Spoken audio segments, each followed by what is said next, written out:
अब प्रस्तुत छ रेडियो पत्र जीवन चरित्र। प्रस्तुत छ लेखक शिशिर पराजुली ज्यूले लेख्नु भएको कथा अन्तिम भेट।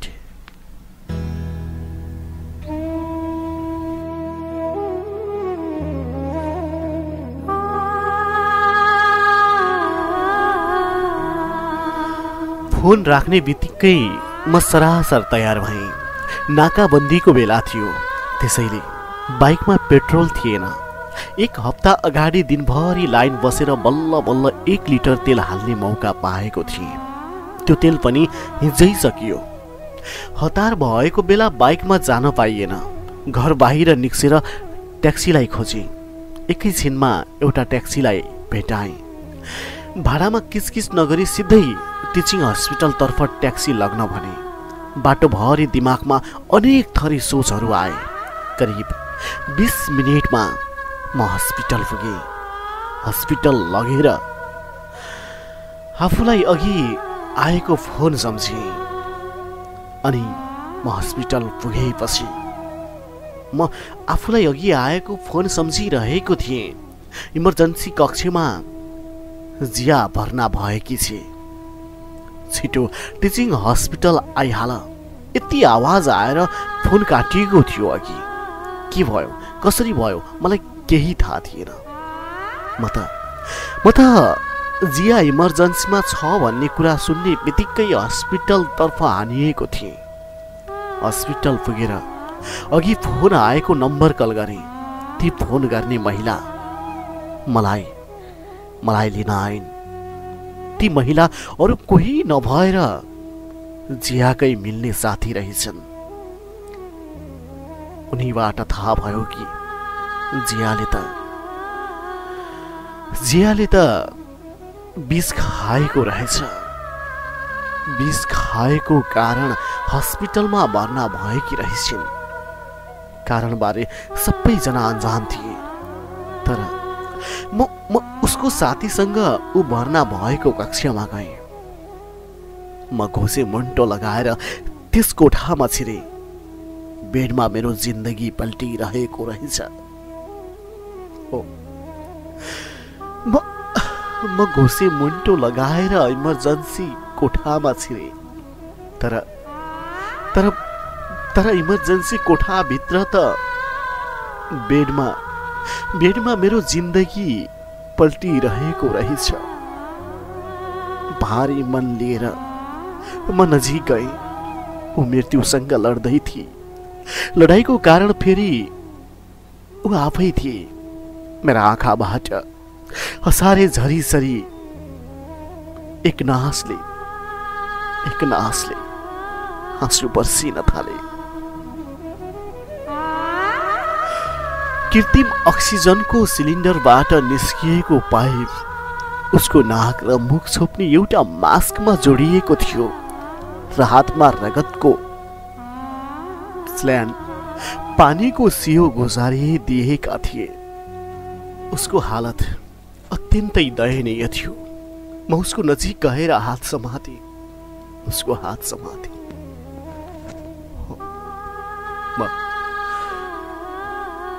म उसको नजिक गएर हात समातेसँगै मेरो मनमा पुराना यादहरू ताजा हुन थाले। उसको र मेरो अहिले कुनै सम्बन्ध थिएन। म उसको पूर्व प्रेमी थिएँ। केही महिना अगाडि म आफैले मबाट टाढिने विचार गरेकी थिए। उसले ऊ आफैले केही महिना अगाडि मबाट टाढिने विचार गरेकी थिए। कस्तो अचम्मको कुरा। कस्तो अचम्मको कुरा छ है। जब ऊ मसँग थिए मैले उसको कहिल्यै मतलब नै गरिन भनेर उसले सोच्ने गर्थे। जब ऊ टाढा गई त्यसपछि थाहा पाएँ कि उसको मतलब त मैले सधैँ गरेको थिएँ। तर उसलाई नगुमाउने कुरामा म यति विश्वस्त थिएँ कि म यति सोचाइमा अन्धो भएको रहेछु। मलाई त्यति बेला के थाहा कि कुनै दिन यस्तो पनि हुन सक्छ भन्ने। ऊ मबाट टाढा भए पनि मैले उसैलाई माया गर्थे। उसलाई भुल्नु र उसलाई घृणा गर्नु मेरा लागि असम्भव कुरा थियो।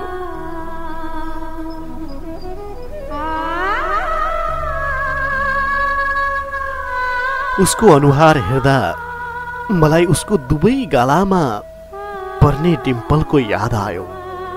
विगत केही महिनादेखि म चिसो भुइँमा उसको तस्बिर लिएर बस्ने गर्थे। उबाट टाढा भएदेखि म त पागल जस्तै भएको थिएँ। मोबाइलमा फेक कलमा उसको नाम सेभ गर्थे म। हो, फेक कलमा। थाहा छ नि फेक कल भनेको।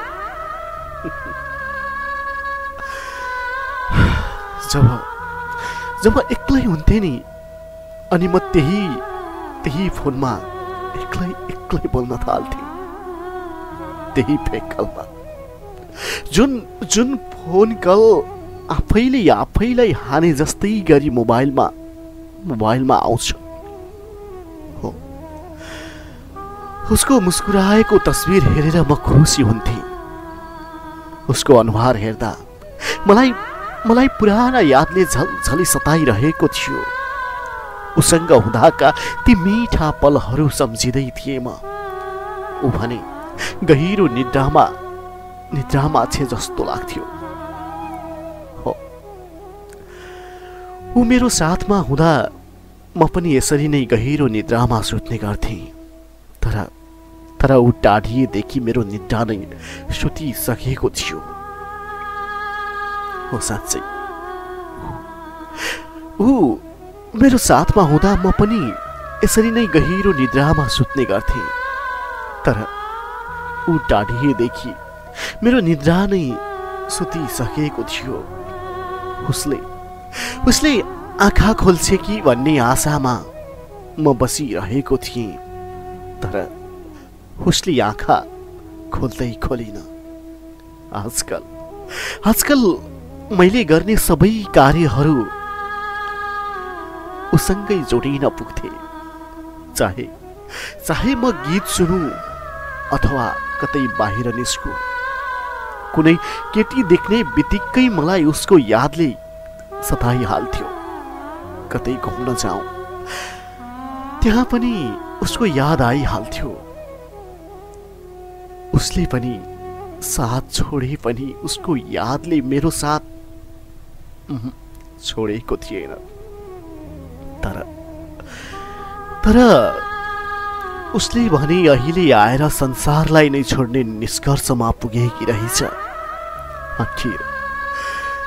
आखिर किन यस्तो कदम चाल्न विवश भई भनेर धेरै सोचे। तर केही ठोस कुरा पाउन सकिन। हो, साँच्चै केही ठोस कुरा पाउन सकिन।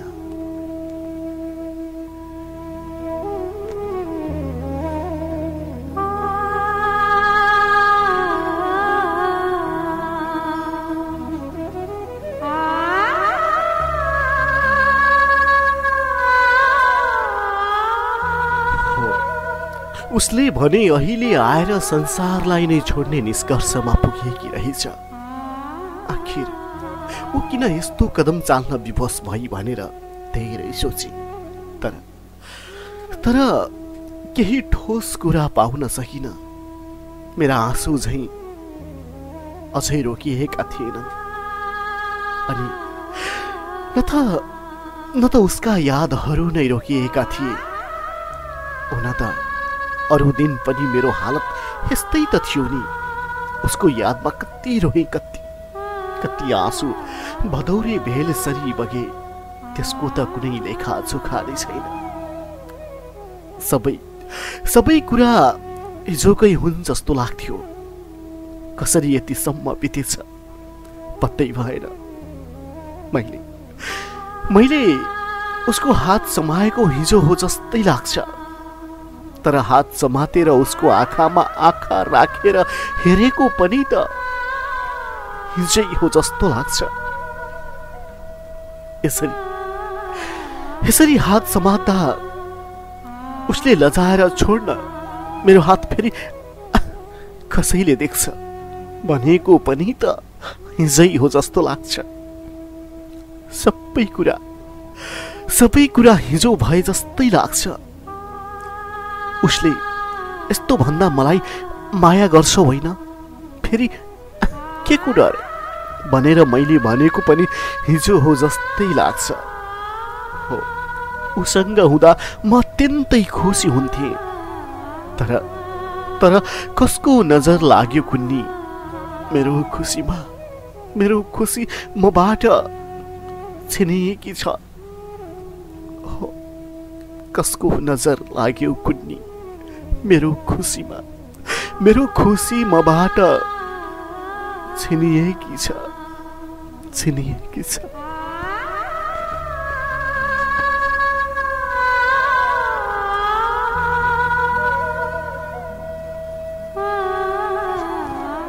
हो, उसँग रमाएका ती पलहरू हिजै हो जस्तो लाग्छ।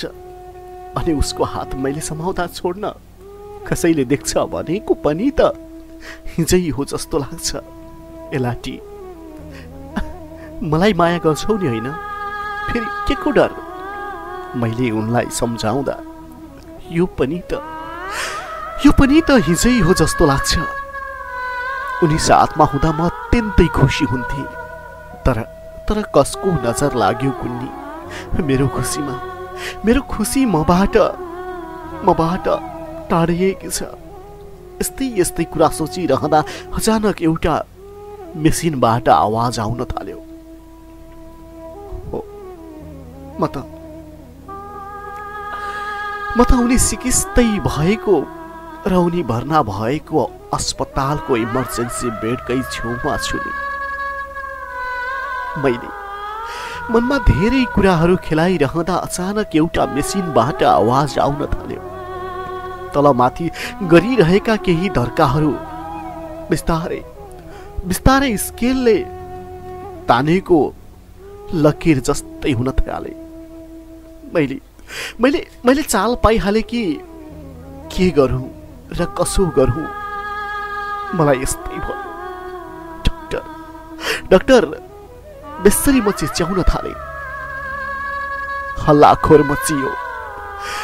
कोलाहलको वातावरण भयो। डाक्टरहरू कोठामा छिरे, नर्सहरूको पनि एउटा हुल कोठामा छिर्यो। कोठाभरि हल्ला खल्ला मचियो। म त्यही भङ्लङ्गै ढले। मेरो होस खोल्दा म एउटा बेडमा थिएँ, त्यही हस्पिटलमा। हो, यताउति हेरेको जियालाई कुनै बेडमा देखिन। अनि म आफ्नो बेडबाट उठेर डाक्टरहरूसँग पुगे। उनीहरूलाई जियाको बारेमा सोधेँ। डाक्टरले त उसको बडी हिजो बिहानै लगिएको र बेलुका पशुपति आर्यघाटमा अन्तिम श्रद्धाञ्जली दिइसकेको बताए। अरे म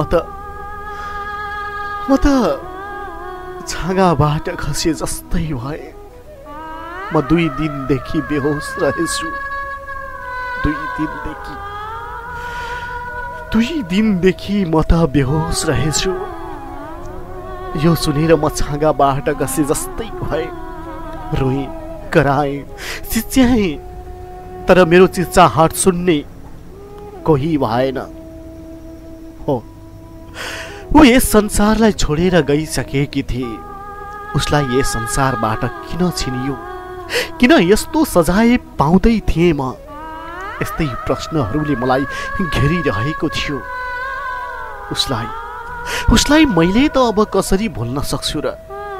मेरो यो सानो मुटुका लागि यो पीडा धेरै ठुलो थियो। अत्यन्तै असह्य पीडा भोगेको थिएँ मैले। यस्तो पीडा खप्न सक्ने साहस ममा थिएन। त्यही पनि जसोतसो गरेर उसको यादलाई प्रेरणा बनाएर अघि बढ्न थाले। मेरो खुसी त छिनिएको थियो, तर पनि कहिल्यै हार मानिन। उसलाई यस दुनियाँबाट धेरै टाढा तानिएको थियो।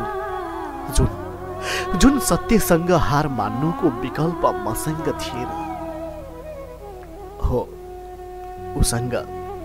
उसँग मेरो अन्तिम भेट उसले अन्तिम सास लिँदै गर्दा भयो। हो, साँच्चै उसँग मेरो अन्तिम भेट उसले अन्तिम सास लिँदै गर्दा भयो।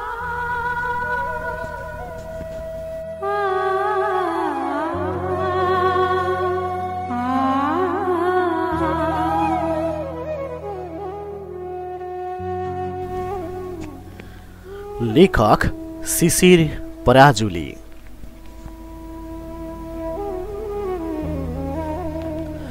आदरणीय श्रोताबिन, कार्यक्रम जीवन चरित्र सुनिरहनु भएको थियो। तपाईलाई आजको कथा कस्तो लाग्यो? अनि लेखक शिशिर पराजुली ज्यूले जस्तै तपाईले पनि कथा लेख्नु भएको छ भने तपाईको कथा हामीलाई लेखी पठाउनुहोस् है त। जसको लागि तपाईको कथा आइपुग्ने ठेगाना तपाईँ पत्र मार्फत पठाउन चाहनुहुन्छ भने कार्यक्रम जीवन चरित्र, सुदूरपश्चिमको आवाज, दिनेश FM 93.8 मेगाहर्ज, धनगढी 4, उत्तर भेल्नी, कैलाली। यही ठेगानामा पत्र मार्फत आफ्नो कथालाई लेखेर पठाउन सक्नुहुन्छ। अनि तपाईँ कामको सिलसिलामा धनगढीतर्फ आउनु भएको छ भने पनि उत्तर भेल्नी अवस्थित दिनेश FM 93.8 मेगाहर्जको कार्यालयमै आएर पनि आफ्नो पत्रलाई छोड्न सक्नुहुन्छ।